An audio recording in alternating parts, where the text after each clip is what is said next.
The CEO's son stole my work, but what I did at the meeting destroyed him. He thought he could steal my work and claim it as his own. But when the investors arrived, he walked into a trap.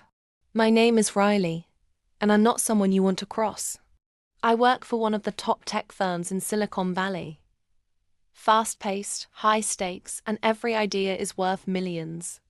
I'd spent 6 months developing a pitch that could transform our company's future. It was airtight, game-changing, and ready for the next investor round.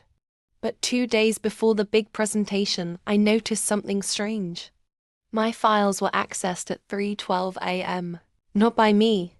I checked the audit log. Someone had used my login. Only one person could have done it. Landon, the CEO's golden boy son. The kind of guy who wears $900 sneakers and thinks nepotism is a personality trait. Landon had been assigned to shadow me for experience.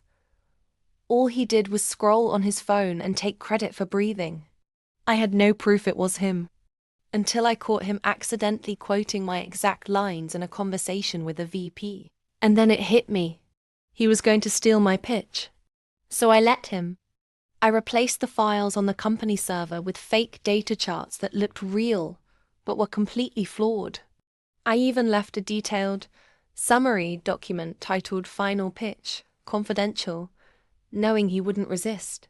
Then I made a real version saved offline, under a different name, encrypted, and backed up on a flash drive I kept in my bag. The day of the investor meeting arrived. The boardroom was packed. The CEO was there. Investors from New York, even a Forbes journalist. Landon strutted in wearing a smug grin and a designer suit, carrying my presentation on his tablet. He stood up, clicked play, and started presenting data that looked legit at first. Then came the projections.